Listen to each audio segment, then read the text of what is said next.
Hola, soy la Basmati, de nuevo con vosotros. Hoy voy a hablar de Rafael Moneo. Espero que os guste. Me encontré con muchas biografías y todas interesantísimas, pero el problema es que muchas de ellas son de arquitectos, entonces cada uno destaca un proyecto u otro proyecto. Yo no soy arquitecto, soy escultora y me he quedado con, bueno, he puesto en el blog unos cuantos proyectos que son muy emblemáticos, no todos los que me gustan, porque hay varios que me gustan más, pero todo no se puede abarcar. No sé, he puesto la estación de Atocha, porque son, ¿cómo diría yo? Dentro de lo que son, es como más poliédrico, lo que representa su personalidad, ¿no? He puesto, por ejemplo, el Museo de Mérida, que está premiadísimo, que es una preciosidad, así, el Museo de Arte Romano de Mérida. He puesto la Atocha, la ampliación de Atocha, la ampliación del Prado, el Cursal, que dice él que se le cayó una columna o no sé qué, y por suerte no mató a nadie. Dice que le hubiera dado algo si muere algún obrero, porque es una obra magna que ha transformado totalmente una zona de, como pasó con el Guggenheim en Bilbao, pues esto ha transformado una zona de San Sebastián, que ya es bonita, pues todavía más bonita. Y además ahí se hace de todo, se hacen congresos, se hacen semanas de música, bueno, tiene una cantidad de usos tremendos. ¿Qué más? Después tiene, estoy hablando de lo que a mí me gusta, tiene muchísimos que me gustan, los que me han llamado la atención, y he puesto uno que es un museo que hay, que hace en Houston, Houston, aquí la tierra. Es que eso lo decíamos de pequeño, de ver las películas americanas, mi hermano y yo, que jugábamos. Y bueno, ese museo, él cuenta que le llamó muchísimo la atención que en esa zona no eran súbditos, y entonces los que vivían en esa zona como que tienen un espíritu muy emprendedor, no, ni el rey, ni el presidente, ni nadie les soluciona nada en Texas, y que le sorprendió muchísimo que cuando hizo el museo se hizo con el cheque de una señora, y por supuesto en el proyecto y dentro del museo está el cheque enmarcado diciendo gracias a esto se ha podido hacer este proyecto. Allí hace una solución que después va a meter con posterioridad en el Prado, que es un pasillo por la parte de abajo, donde hace ese pasillo oscuro, digamos, y subterráneo, hace que James Turrell instale allí una pieza suya de luz. Eso lo hará también en el Prado, esa solución, ¿no? Porque tienes que conectar el Prado, se toma la solución de conectar los Jerónimos. Todo esto lo he puesto en el blog. No sé, hay más, así, hay uno que me gusta también mucho, que es unos laboratorios que de la Columbia, en Nueva York, de la universidad, unos laboratorios que hay, que es Cornell, Southwest, algo así. Y no sé, la esquina suroeste de tal, porque la Columbia es gigantesca y es un proyecto también preciosísimo. Así, hay otro proyecto que me encanta suyo, que es del principio de cuando él trabajaba, que es Bankinter, que aprovechó para no destruir el palacete y a la vez los árboles. El proyecto que tenía inicial lo modificó para, digamos, los árboles que había centenarios allí, no estropearlos. Aparte que el proyecto es bonito, tiene muchísimas cosas.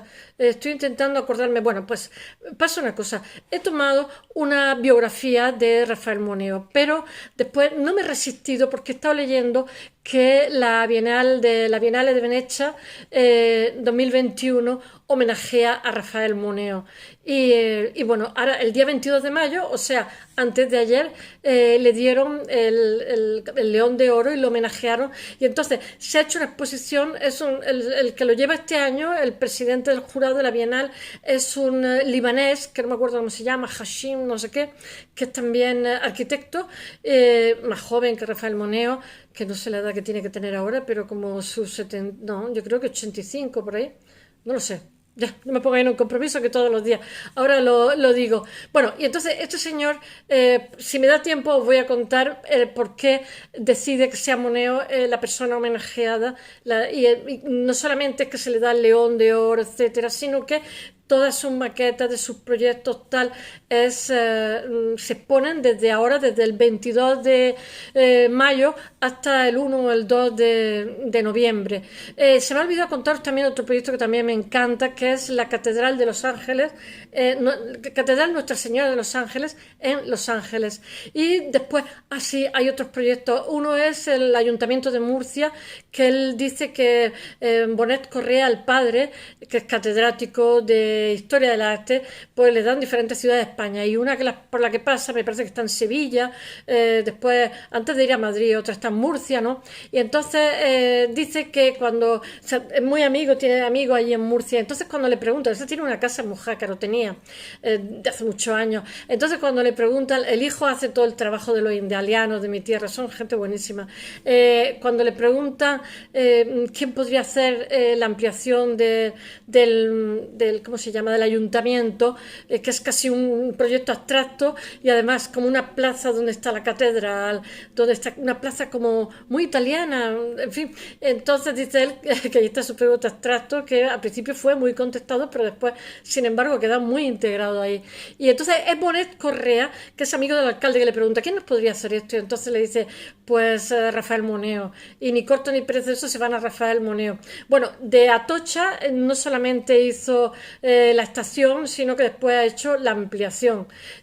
Son proyectos muy diferentes. Él dice que Mérida, el Museo de Mérida, por ejemplo, que ha sido aclamadísimo y premiadísimo, es un proyecto afortunado, pero es distinto. Ahí funciona más la sensibilidad artística. Sin embargo, Atocha dice que él tenía como un asistente que era de allí, y entonces él era como más arquitectónico en cuanto que tenía que ceñirse a unos dictados de los técnicos de lo que tenía que ser la estación, etcétera, etcétera, y cada vez que iba a hacer algo pues tenía esa especie de intermediario, y entonces dice que son cosas distintas, que en el Prado también tuvo que bregar con muchísimas cosas, muchísimos retos de la arquitectura, como por ejemplo que había dos pozos que siempre están soltando agua, digamos que son antiguamente esa zona en Madrid pues eran pozos, y entonces dice que claro, que para un museo lo peor que puede haber es la humedad cerca, y entonces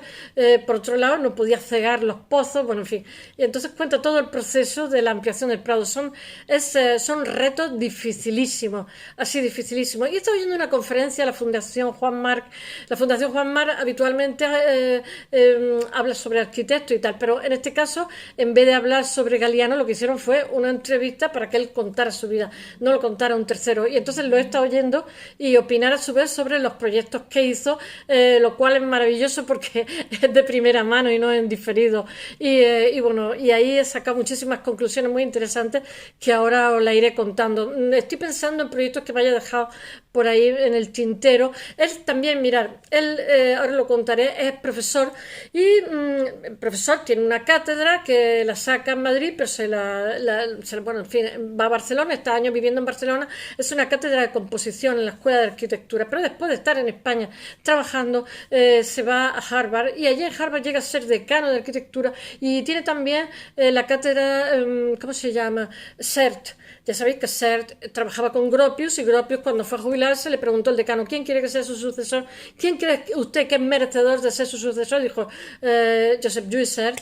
Pues ya está. Entonces la cátedra se llama, entonces el CERT crea la cátedra de diseño Harvard, y entonces se llama como si dijéramos como el sillón Newton, pues él es catedrático de CERT, y ahora mismo continúa dando clases como catedrático emérito, pasa parte del año en Estados Unidos, pero después lo he visto también hablando italiano, en fin, tiene proyectos en muchísimos sitios, tiene, no sé, en Estados Unidos, en muchas partes del mundo, y sin embargo él dice que bueno, que tiene un concepto ahora mismo, que la arquitectura ahora mismo se ve más como algo efímero, no que los edificios, como los edificios antiguos, que tenían que durar para siempre, ¿no? Ahora hay una idea de que hace un proyecto, pero puede que este proyecto deje de existir en poco tiempo, como pasa en Japón, que un tercio de la ciudad desaparece cada año. Bueno, y él dice que, por ejemplo, hay un proyecto suyo que fue el primero que hizo, que fue para los Gómez Acebo, la familia Gómez Acebo, y que era un buenísimo proyecto, pero cuando murió el padre, pues lo que hicieron fue venderlo a los hijos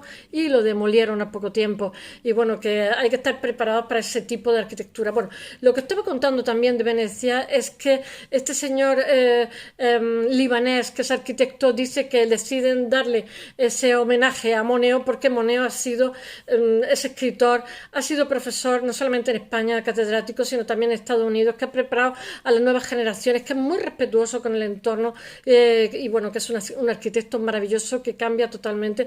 Ya sabéis que Moneo es el Pritzker, me parece que es 1996, porque es que tengo que pensarlo, porque cada día voy contando un Pritzker, pero al final empiezo contando el Pritzker, pero acabo contando el León de Oro de Venecia.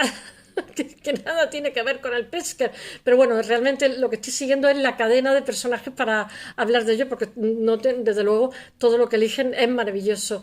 Y bueno, voy a contar un poco su vida, que él nace el 9 de mayo en Tudela, en Navarro, y le preguntan en la entrevista que si nacer en un pueblo tiene ventaja o desventaja. Dice él que tenía muchas ventajas porque en un pueblo, dice, todo está en su sitio, sabes quién es quién, sabes qué es lo que hace cada uno, cuál es su profesión y tal, y dice, no tienes desconcierto, es una vida muy estable emocionalmente cuando eres pequeño, pero él dice que es madrileño de adopción porque él estudia en Madrid, ahora os lo contaré, y además de eso, su vida, digamos, su despacho y todas las cosas transcurre en Madrid, pues dice que él, con todo el respeto a Tudela, con todo el amor a sus padres y sus antepasados, él se considera tudelano de nacimiento, pero madrileño de adopción.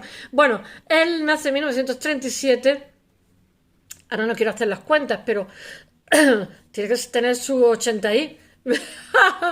bueno, nace en Tudela, Navarra, como he contado. Y bueno, él gana el Pritzker 1996. Bueno, estudia en la Escuela Superior en la Escuela de Arquitectura de Madrid.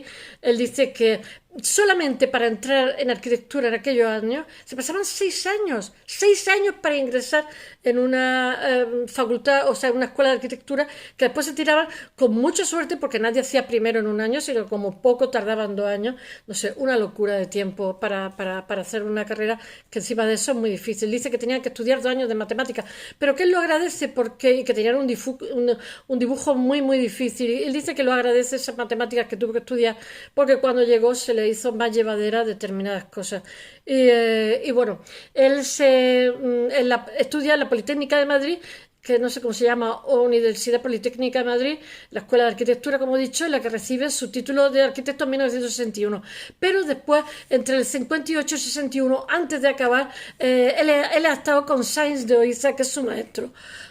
Que se me va la voz, pero es que él se da cuenta, porque dice que lo que le enseña Sáenz de Oiza le interesa muchísimo más que lo que le interesa a la escuela, pero claro, tiene que terminar y tener la licenciatura, porque si no, no puede trabajar. Ya sabéis cómo el colegio de arquitectos es el más poderoso que hay por encima de los farmacéuticos, que es el segundo, o sea, son tremendos entre ellos, son muy grupales, tienen mucho concepto de hermandad, y aparte de eso tienen que pagar también unos seguros carísimos, etcétera. Tiene mucha idea de cuerpo, que se me olvida decirlo. Bueno, entre el 58 y el 61 trabaja como arquitecto con Francisco Sáenz de Oiza, como he dicho, y entre el 61 y el 63 trabaja en Hallenbach, en Dinamarca, con John Husson, que os estuve hablando el otro día, que es el que hace la ópera de Sydney. Él dice que lo que pasa es que me parece que está como 3 años, trabaja en el estudio y dice que se llaman la comidita allí, trabajan allí, se van no sé cuántas horas, y él dice que me parece que estuvo trabajando como de calculista, y dice que John Husson hizo un proyecto maravilloso, pero que no le dieron tiempo, tenían que empezar la ópera ya. Y entonces, claro, dicen, en aquella época no había los adelantos que hay en este momento, y claro, no sabía cómo llevar a cabo a nivel de ingeniería digamos, esa ópera, que era genial, pero era complicadísima. Y dice, yo estuve allí trabajando varios años, pero yo tenía a mi novia para casarme, y entonces había que irse a Australia, y entonces como que no, y se viene aquí a España. Entonces le concede la beca de Roma, del Colegio Español de Roma, que está en el Trastevere, en la parte de arriba, y se casa, se va con su mujer, y el colegio ese ya os he dicho que es un palacete renacentista de no me acuerdo quién, y es territorio español, pertenece a la ¿cómo se llama? La embajada española, es tierra española. Lo que hay dentro es una preciosidad, yo lo he estado viendo. Hay un templete también de no me acuerdo quién, que es un artista muy famoso. Ten en cuenta que Italia nos pertenecía, Roma nos pertenecía en aquella época, en el siglo XVI, y bueno, lo mismo que está el colegio francés, está también el colegio español, y bueno, conseguir una beca allí es una maravilla. Y además dice él que convivieron con pintores, con tal, y que su mujer Belén, que es hija de arquitectos también, hija y hermana de arquitectos, que está acostumbrada, cuando cuenta esto, lleva como 50 y tantos años casado, dice que está acostumbrada al ambiente de arquitectos, arquitectos. Bueno, esta beca, la Academia Española de Roma, dicen que le influye mucho, él no lo ha dicho, pero dicen que le influye mucho para hacer ¿cómo se llama? El Museo Español o el Museo de Arte Romano de Mérida. Es que él dice que cuando llega a Italia que se encuentra con una sociedad muy, muy sofisticada, que le encantó el tiempo que estuve allí. Bueno, cuando vas allí tienes que hacer una proposición, ¿cómo diría yo? De lo que, digamos, del trabajo que vas a desarrollar. Y eso te lo han de aprobar entre muchos otros, les tiene que parecer interesante. Y después cuando terminas tienes que aportarle. Ellos te pagan un sueldo, en teoría puedes ir solo, pero todo el mundo se lleva a sus parejas. Tiene una habitación grande que es como un estudio, o sea, una habitación inmensa con un estudio inmenso, todo antiquísimo. Después tiene una biblioteca, tienes un sueldo también, en fin, y hay un ambiente porque todos los que hay allí son gente, son jóvenes, todos son jóvenes promesas. En la actualidad hay bailarinas, fotógrafos, escultores, yo qué sé, de historia del arte también, que están haciendo su tesis, en fin. Les tienes que convencer a un tribunal de que tu presencia allí importa, que el dinero que te van a dar va a merecer la pena. Y muchas veces, como he contado en otras ocasiones, consiguen, digamos, alargar ese tiempo que van a estar allí. Bueno, en 1965, su regreso a España, lo que hace es crear su propio despacho en Madrid. Por eso dice él que él es madrileño de adopción, que su vida profesional ha transcurrido siempre en Madrid. Bueno, ya veis, ha hecho Atocha, ha hecho el Prado, la prolongación del Prado, los Jerónimos, etcétera. Más madrileño que eso ya imposible. Bueno, en multitud de casas privadas, encargos privados. Y empieza a dar clases en la Escuela de Técnica de Arquitectura y Escuela Superior de Arquitectura en Madrid, y gana una cátedra en 1970 y se le toca la cátedra de composición arquitectónica, de teoría de la composición. Eso me recuerda, en arte también tenemos teoría de la composición. Y entonces le toca irse a Barcelona, pero poco a poco va haciendo cada vez más proyectos más desafiantes. Y entre 1980 y 1985 él es catedrático de composición en la Escuela Técnica Superior de Madrid, porque él después consigue venir. Bueno, él es profesor de arquitectura también en Lausanne, creo, en lugares de todo el mundo, en Lausanne, en Harvard, en montones de sitios. Tiene montones de premios también, ¿eh? Tiene el RIBA, tiene infinidad de premios. Entre 1985 y 1990 es presidente de la Harvard Graduate School of Design, donde es el primer catedrático de arquitectura. Josep Sert, se le da la cátedra, como si dijéramos, ellos dicen el sillón de fulano, el sillón de mengano. Allí tienen también Kenzo Tange, la silla Kenzo Tange, el Josep Luis Sert, que es el de diseño. Bueno, han nombrado Josep Luis Sert catedrático de arquitectura en la Graduate School of Design de la Universidad de Harvard. Bueno, donde continúa impartiendo clases porque es profesor emérito. En 1997, todo esto continúa, aunque siga dando clases, continúa haciendo proyectos. Hace también la Embajada Española en Estados Unidos. Ahí he oído yo que tuvieron sus más y sus menos, porque había goteras, había una serie de cosas. Bueno, pero eso también le pasa a Norman Foster en el Bundestag, en fin, eso yo se lo he contado a mi amigo arquitecto y me dicen que eso es una cosa que no pueden controlar, que Álvaro Siza tiene muchísimas grietas y muchísimas goteras, que no pueden controlarlo, que eso es una cosa que sale y vete y busca. Bueno, en 1997 se convierte en el académico numerario de la Academia de Bellas Artes de San Fernando de Madrid, que siempre digo San Carlos.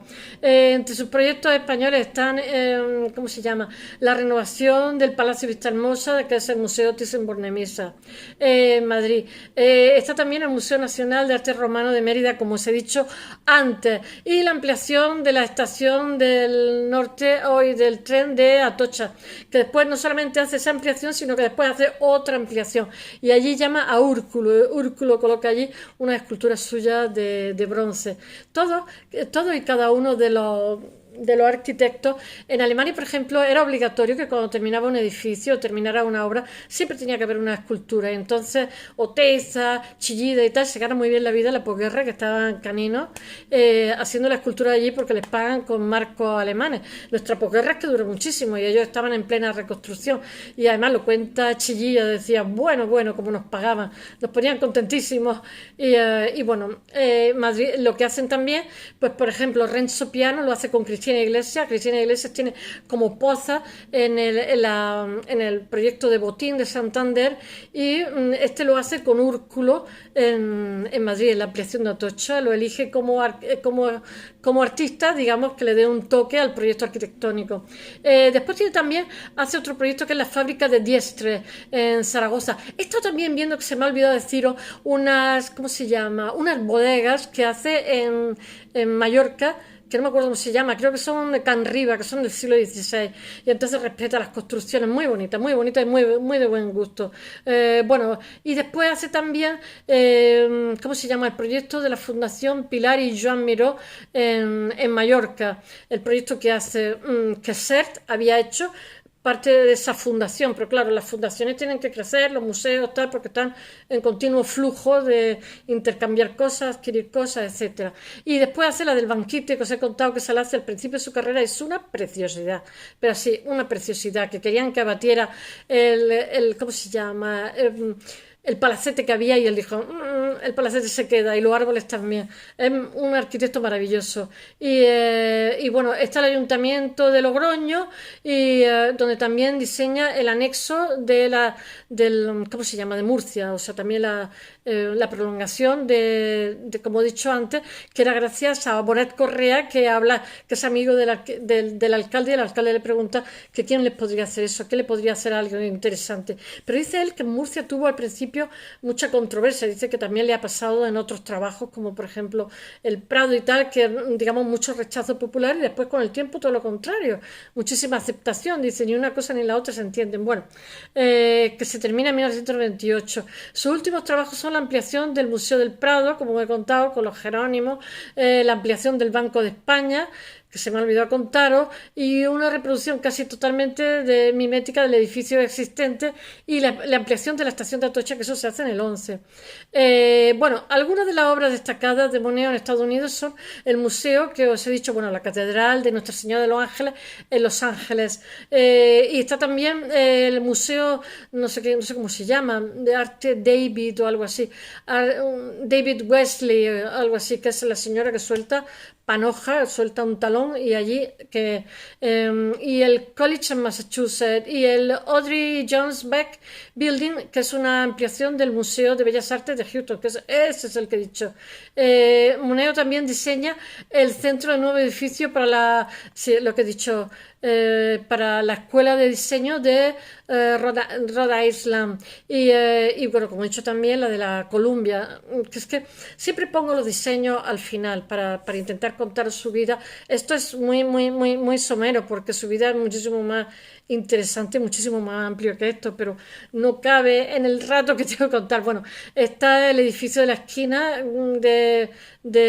¿cómo se llama? De la Columbia, y bueno, que ese se inaugura en el 2010, y después él tiene muchísimos galardones, como por ejemplo Arnold Branner, yo que sé, el de la Academia Americana de las Letras, el Shock Prize de las Artes Visuales. Tengo que leer la fecha: 1993 de Estocolmo, el premio Pritzker en 1996, el Antonio Feltrinelli en 1998, la Academia Nacional del Liceo de Roma, y el Mies van der Rohe en el 2001. Bueno, no sé qué más contaros, que le han entregado hace pocos días, le han hecho un homenaje en la Bienal de Venecia, que toda su obra, como un arquitecto modélico, de maravilloso arquitecto, y que todo eso está expuesto hasta el mes de noviembre. Espero que os haya gustado, y hasta mañana.